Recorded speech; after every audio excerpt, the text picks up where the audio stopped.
അപ്പം ഞങ്ങൾ പാലക്കാട് ഈ രാമശ്ശേരി റോഡ് ഇങ്ങനെ പോകുമ്പോൾ നിറച്ച് ഞാറ് നടണം കേട്ടോ. അപ്പോൾ ഞാറ് നട്ടതും നടണതും ഒക്കെ കണ്ടപ്പോൾ ഞങ്ങൾ ഒരു വീഡിയോ എടുക്കാമെന്ന് വെച്ചിട്ട് അങ്ങനെ വന്നതാണ്. അപ്പോൾ നമുക്ക് അവരുടെ അടുത്തൊന്ന് പോയിട്ട് വരാം. ഒക്കെ വെച്ചിട്ടുണ്ട് കേട്ടോ. അവിടെ ഈ നെല്ലിലേക്ക് ആവശ്യമുള്ള വെള്ളം അടിക്കാനൊക്കെ മോട്ടറിനൊക്കെ ഇപ്പോൾ സോളാറൊക്കെയാണ് വെച്ചിട്ടുണ്ട്. പണ്ടൊക്കെ എന്ന് പറഞ്ഞു കഴിഞ്ഞിട്ടുണ്ടെങ്കിൽ ഇങ്ങനെ ചാലൊക്കെ കോരിയിട്ടൊക്കെ വെള്ളം എല്ലാ പാടത്തേക്കും ഇങ്ങനെ വിടുമ്പോൾ ഒരു സ്ഥലത്തേക്ക് കറണ്ട് ഉണ്ടാവുള്ളൂ. ഇപ്പോൾ അതേ സോളാർ നിറച്ച് സോളാർ പാടാണ് ശരിക്കും പറഞ്ഞാൽ. അവരെന്താ പറിക്കണത് ചേച്ചിയാ? അത് നമ്മൾ ചാരം തട കൊടുക്കും. വിത്ത് മുളപ്പിച്ചിട്ടാണ് നമ്മൾ പിന്നെ പാകുക. ആ പാകണ സമയത്ത് ചാരം തട കൊടുക്കും. ആണുങ്ങൾ നിന്നിട്ടാണ് ഈ ചാരം തട കൊടുക്കുന്നത്. ആ എടുത്തു കഴിഞ്ഞാൽ അതിൻ്റെ ഇട ഗ്യാപ്പ് വരും, ആ ചാലുകൾ.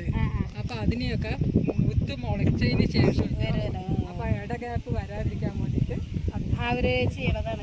ഇത് കഴിഞ്ഞിട്ട് വേണം വളം വീശാൻ. അതെ അല്ലേ? അല്ലാതെ അതിന് മുമ്പ് വളം വീശാൻ പറ്റില്ല. നമ്മളിത് അടച്ചു കഴിഞ്ഞ് കഴിഞ്ഞാൽ ഇത് വേര് പിടിക്കും. ഇനി ഇത് പറിച്ച് നടണോ? വേണ്ട, ഇങ്ങനെ തന്നെ നിന്നോളൂ അല്ലേ? വളം ഇട്ട് കൊടുത്താൽ മതി. വളം ഇട്ട് കൊടുക്കും. അത് ശരി. അപ്പൊ അതിനു മുമ്പ് നമ്മൾ എന്ത് ചെയ്തെന്ന് പറഞ്ഞു കഴിഞ്ഞാൽ പിന്നെ കളമരുന്നടിച്ചു. അതാണ് ഈ ചുവപ്പ് നിൽക്കുന്നത്. അപ്പൊ ഇതിന്റെ ഇടയിൽ കളമരുന്ന് അടിച്ചാൽ പൂവില്ല. അത് പോവില്ല, നെല്ല് പോവില്ല.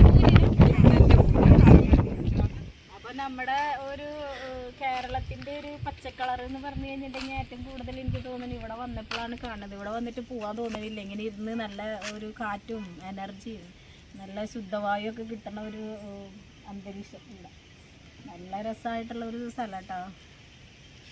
അപ്പോൾ ഇങ്ങനെയുള്ള സ്ഥലങ്ങളൊക്കെ നമുക്ക് ഇപ്പോൾ കാണാനും കിട്ടുന്നില്ല, എവിടെയും ഒന്നും കാണാനില്ല. ഇവിടുന്ന് നമുക്ക് പോകാനേ തോന്നുന്നില്ല. ശരിക്കും പറഞ്ഞാൽ പാലക്കാട്ടത്തെ ഒരു കേരളത്തിൻ്റെ ഒരു പച്ചക്കളർ എന്ന് പറഞ്ഞു കഴിഞ്ഞിട്ടുണ്ടെങ്കിൽ നല്ല രസമായിട്ടുള്ള ഒരു കളറടി. അവിടെയാണ് കേട്ടോ സോളാറൊക്കെ കാണുന്നത്. നിറച്ച് സോളാർ വെച്ചിട്ടുണ്ട്. ഈ വെള്ളം ഇതാക്കാനായിട്ടാണ് തോന്നുന്നു ഇപ്പോൾ എല്ലാം മാറ്റങ്ങൾ വന്നു.